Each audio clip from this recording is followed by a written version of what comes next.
Daniel é um dos profetas mais extraordinários do Antigo Testamento. Exilado na Babilônia pelo tirano rei Nabucodonosor, Deus deu a Daniel sabedoria e lhe concedeu sonhos e visões apocalípticas sobre o que estava por vir.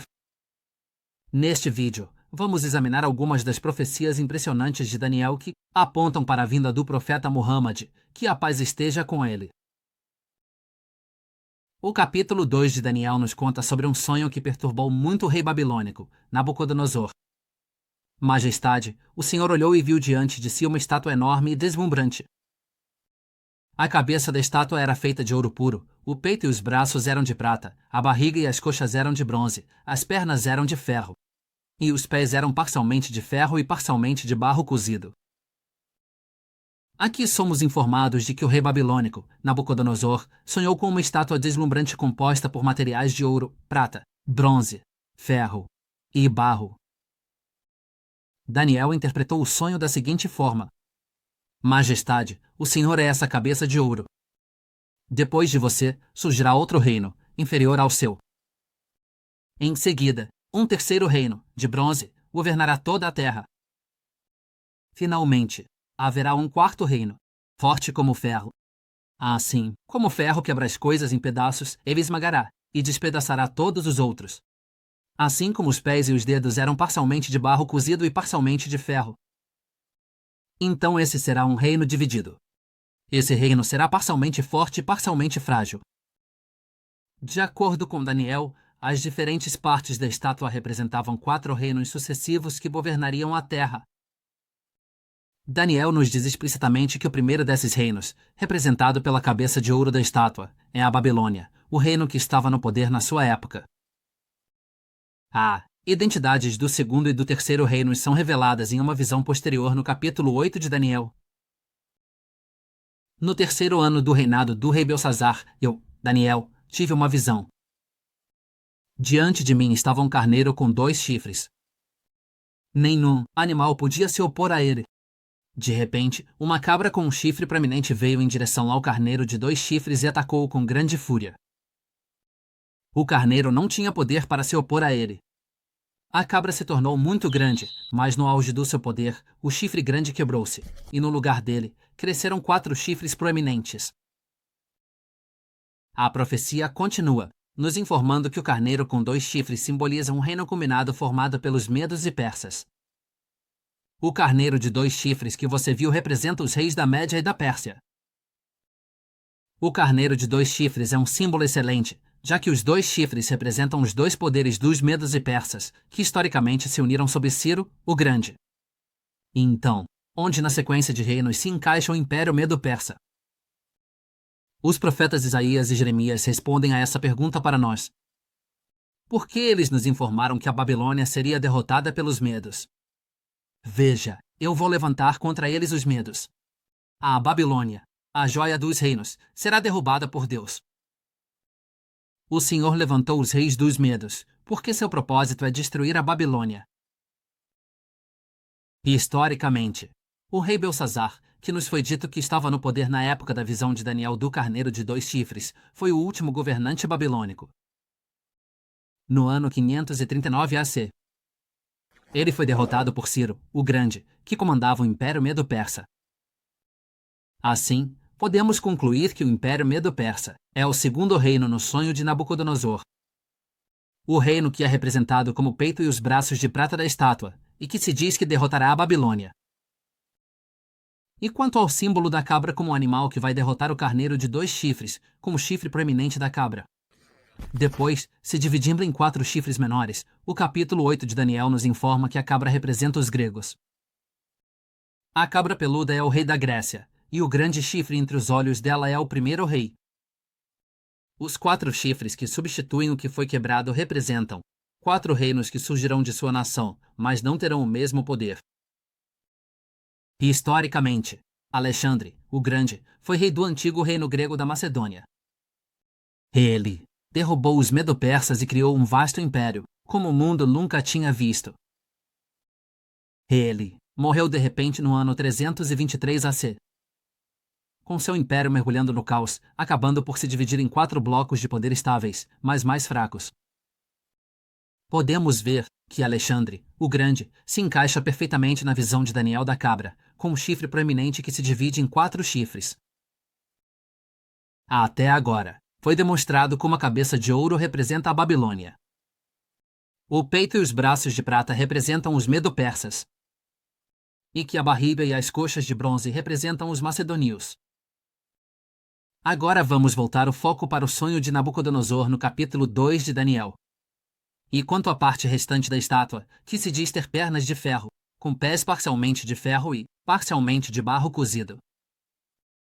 Daniel interpretou este quarto reino como sendo forte como ferro, já que o ferro quebra as coisas em pedaço, então ele esmagará e despedaçará todos os outros. Podemos ver que o quarto reino é descrito como sendo muito mais forte do que os reinos que vieram antes dele. Historicamente, o surgimento do Império Romano se encaixa perfeitamente nessa descrição. Os romanos aniquilaram o Império Macedônio, dissolvendo seu território em províncias romanas. O Império Romano foi de força em força, acabando por dominar vastas partes do mundo, mais do que qualquer outro império antes dele. Daniel também mencionou que este quarto reino será um reino dividido, parcialmente forte e parcialmente frágil. Novamente, isso descreve perfeitamente o Império Romano. No final do século IV DC, ele havia se dividido em 2, com a parte ocidental governando de Ravenna e a parte oriental governando de Constantinopla. Embora estivesse enfraquecido, ambas as metades do Império Romano continuaram a ser algumas das potências mais fortes do mundo. Em resumo, agora identificamos os 4 reinos simbolizados pela estátua no sonho de Nabucodonosor: Babilônia, o Império Medo-Persa, o Império Macedônio e o Império Romano. Isso nos leva à parte final do sonho de Nabucodonosor. Enquanto você estava assistindo, uma pedra foi cortada, mas não por mãos humanas. Ela atingiu a estátua, então o ferro, a argila, o bronze, a prata e o ouro foram todos quebrados em pedaços. Mas a pedra que atingiu a estátua se tornou uma enorme montanha e encheu toda a terra. Daniel interpreta essa parte do sonho da seguinte forma: na época desses reis, o Deus do céu estabelecerá um reino que nunca será destruído. Ele esmagará todos esses reinos, mas ele mesmo durará para sempre. Podemos ver que a pedra no sonho de Nabucodonosor é interpretada por Daniel como um quinto reino. Observe as características principais desse reino que está por vir. Primeiro, é dito que o Deus do céu o estabelecerá. Em segundo lugar, ele se tornará uma enorme montanha que enche toda a terra. Terceiro, os reinos que o precederem serão esmagados. Historicamente, é apenas o Islã que cumpre todas essas características da pedra. O século VII depois de Cristo viu o surgimento do Islã como uma força a ser reconhecida. Nas palavras de Daniel, o Islã esmagou e pôs fim aos impérios mundiais da época, incluindo os poderosos romanos e persas. Os primeiros muçulmanos os derrotaram em guerra, capturando muitas de suas terras, que permanecem sob domínio muçulmano até hoje. O Império Islâmico se espalhou rapidamente e se tornou um dos maiores que o mundo já viu. Diferente dos impérios idólatras que vieram antes, o profeta Muhammad e seus companheiros eram justos em caráter, pregando o monoteísmo e implementando a lei de Deus, conforme revelado divinamente no Alcorão. Note como Daniel relaciona os reinos entre si. Ele falou de 5 reinos consecutivos, que surgiriam um após o outro, começando com a Babilônia e terminando com o reino de Deus. Em toda a história, não há uma série de eventos que se encaixe na sequência de Daniel. Além do surgimento dos reinos da Babilônia, dos Medo-Persas, da Macedônia, de Roma e do Islã.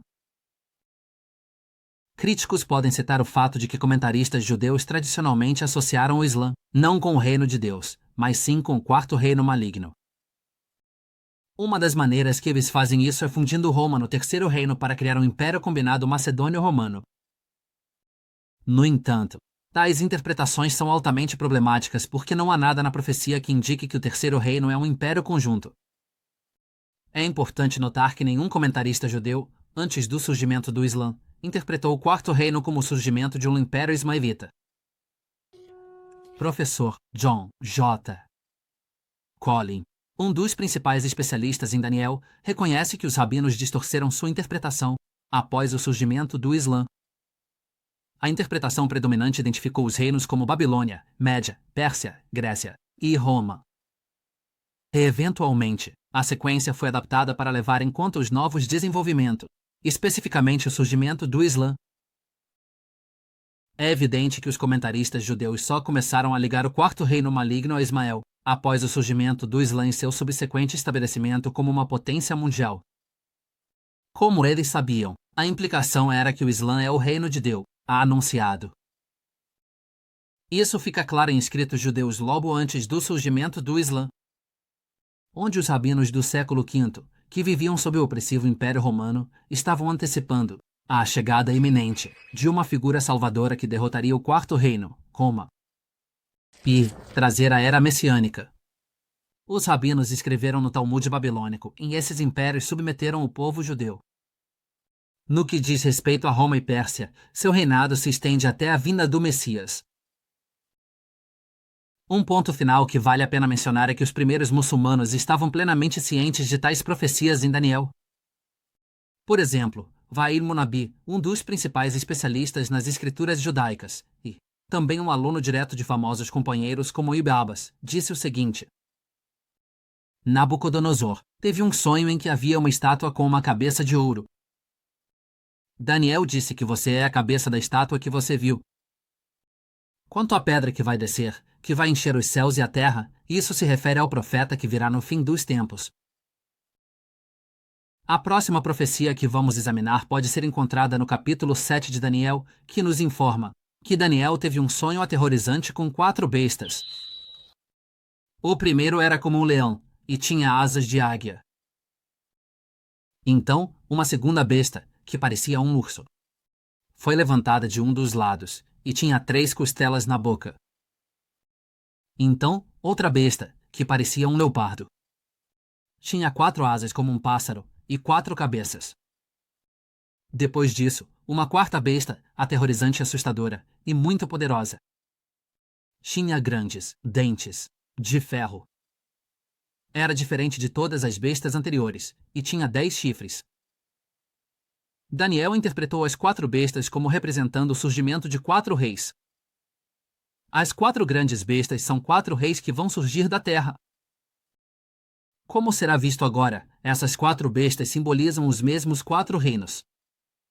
Representado, no sonho de Nabucodonosor, sobre a estátua, que já abordamos anteriormente. Aqui, Daniel descreveu a primeira besta como um leão com asas de águia. O profeta Jeremias identificou esse reino quando ele previu a destruição iminente de Jerusalém. Um leão saiu da sua toca. Um destruidor de nações se pôs a caminho. Seus cavalos são mais rápidos que águias. Ai de nós, estamos arruinados. Note a profecia de Jeremias, que caracterizou o destruidor de Jerusalém como um leão feroz, mais rápido que uma águia, o que reflete o simbolismo de Daniel sobre a primeira fera. Historicamente, isso aponta para a Babilônia, já que logo após a profecia de Jeremias, o rei Nabucodonosor devastou Jerusalém e levou os israelitas para a Babilônia como cativos. Em relação à segunda fera, Daniel a descreveu como um urso levantado de um dos lados. Isso reflete a imagem do carneiro, com um chifre mais longo que o outro, que discutimos anteriormente. Lembre-se de que Daniel associou especificamente o carneiro de 2 chifres com os medo-persas. A menção de Daniel aos 3 costelas na boca do urso também se relaciona com os medo-persas. Do ponto de vista histórico, quem, no auge do seu poder, teve um império que se estendia por 3 continentes em Ásia, África e Europa. Sobre a terceira fera, Daniel a descreveu como um leopardo com 4 cabeças e 4 asas. Essa descrição reflete a imagem do carneiro que discutimos anteriormente.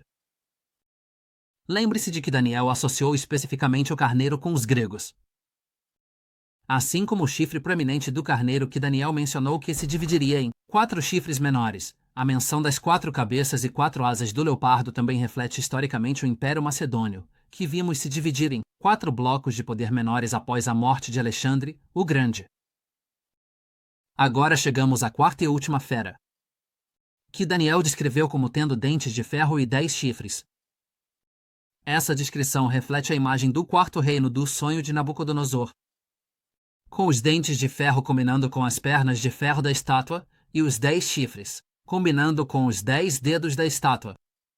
Todos esses paralelos entre a quarta fera e o quarto reino indicam que ambos estão falando sobre a mesma entidade que concluímos anteriormente ser o Império Romano. Os rabinos também entenderam que essa quarta fera representa o Império Romano. Por exemplo, eles escreveram no Talmud babilônico: em resumo, em relação ao quarto império, esse império que vai devorar a terra é o maligno Império Romano. Podemos ver que os 4 reinos, simbolizados como feras no sonho de Daniel, são os mesmos 4 reinos do sonho de Nabucodonosor. Sobre a estátua. Porque o livro de Daniel repete a mesma profecia, usando 2 sonhos diferentes, com simbolismos diferentes em cada um. O simbolismo deles difere por causa dos destinatários dos sonhos. Nabucodonosor visualizou os reinos como uma estátua deslumbrante feita de metais preciosos. Isso pode ser um reflexo da sua descrença como um rei pagão. Em contraste, Daniel visualizou os reinos como feras aterrorizantes. Como profeta, ele entendia a verdadeira, cruel e feia realidade dos reinos por causa da sua visão espiritual dada por Deus. Voltando ao sonho de Daniel, ele passa a descrever a quarta fera em Roma com mais detalhes. Os 10 chifres são 10 reis que virão deste reino. Depois deles, outro rei surgirá. Ele vai subjugar 3 reis. Ele vai falar contra o Altíssimo e oprimir o seu povo santo e mudar os tempos estabelecidos e as leis. O povo santo será entregue em suas mãos por um tempo e metade de um tempo. Mas o tribunal se reunirá e seu poder será tirado e completamente destruído para sempre. Então, o poder de todos os reinos sobre o céu será entregue ao povo santo do Altíssimo. Como vamos ver, só houve um governante romano na história que cumpriu todos esses detalhes em Constantino, o Grande. No final do século III DC. O Império Romano tinha uma forma de governo onde o poder era dividido entre 4 indivíduos. Durante esse tempo, Constantino era um comandante militar nas forças armadas de Roma, que servia sob seu pai, o imperador Constantino I. Constantino subiu ao poder após a morte de seu pai. Logo após sua ascensão, uma série de guerras civis estourou entre os 4 governantes, com Constantino saindo vitorioso sobre seus 3 rivais e se tornando o único governante do Império Romano. No ano 324 DC. Isso é o cumprimento da profecia de Daniel de que o rei proeminente derrotará 3 outros reis. Constantino herdou o Império Romano, que estava religiosamente dividido, com os cristãos tendo crenças teológicas variadas sobre a natureza de Jesus. No ano 325 DC, Constantino convocou o Concílio de Niceia, na esperança de que ele pudesse unir os cristãos ao apresentar uma definição universalmente aceitável da natureza de Jesus. Segundo os historiadores, foi o próprio Constantino quem propôs a cláusula mais controversa do Credo Niceno, conhecido como Mousios, ou seja, o conceito de que Jesus compartilha da mesma substância que Deus, o Pai. Do ponto de vista judaico, o Concílio de Niceia de Constantino foi um ato de blasfêmia, pois atribuía a divindade suprema a um ser humano.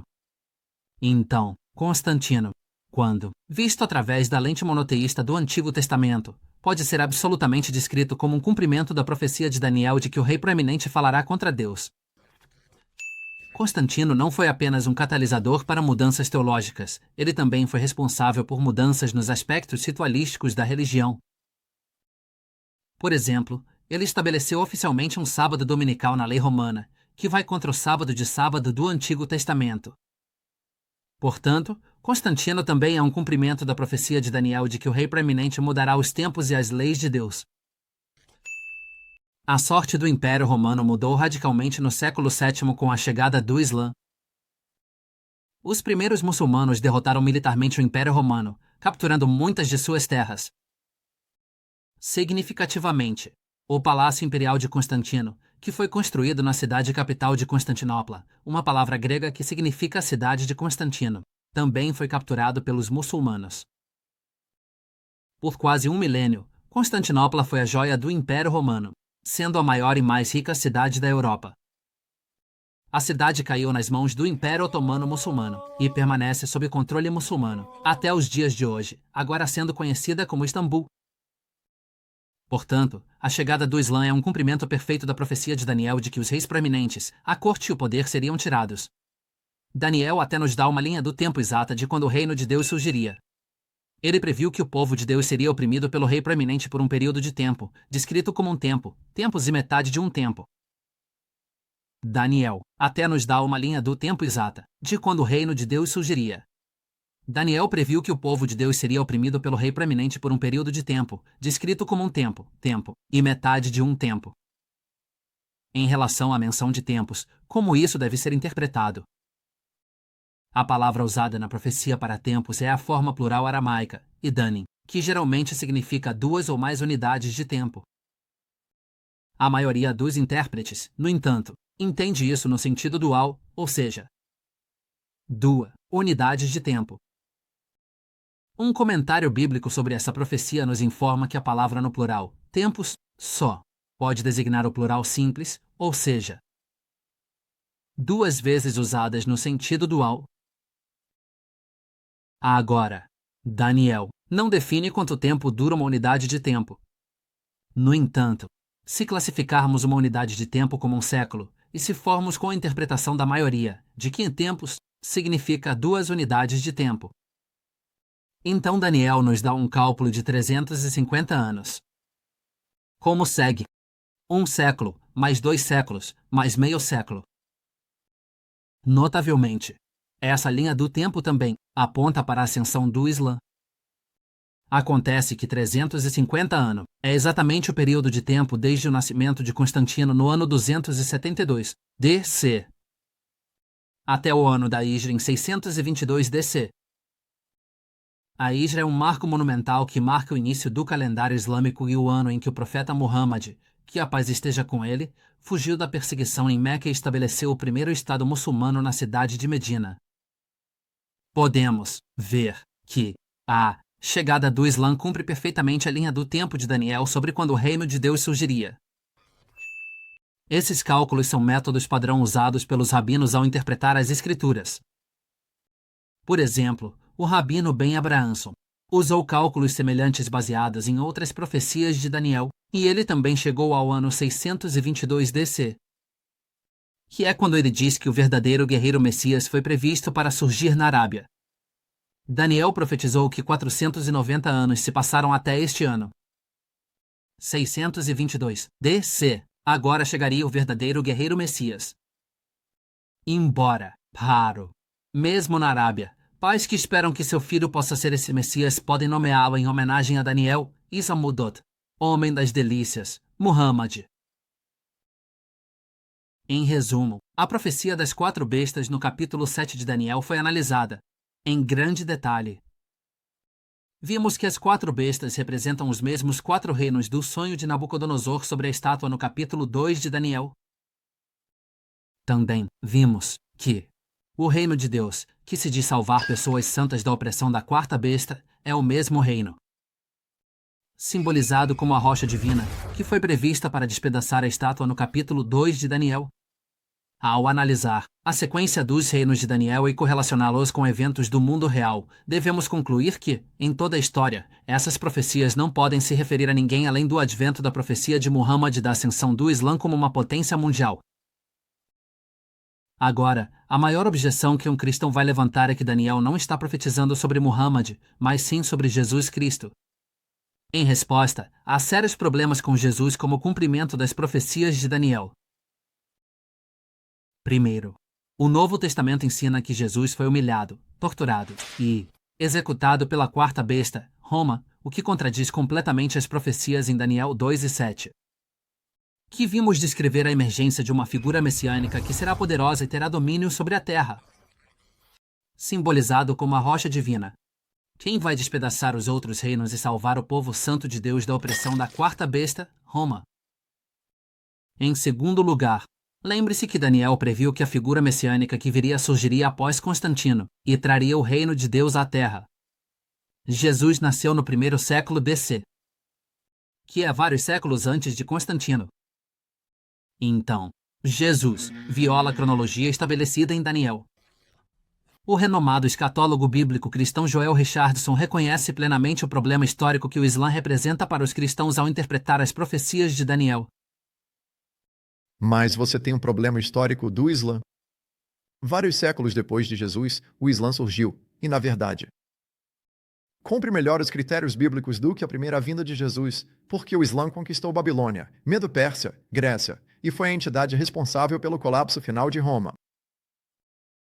Podemos ver que a única maneira que os cristãos conseguem encaixar Jesus nas profecias de Daniel é ignorando os fatos da história.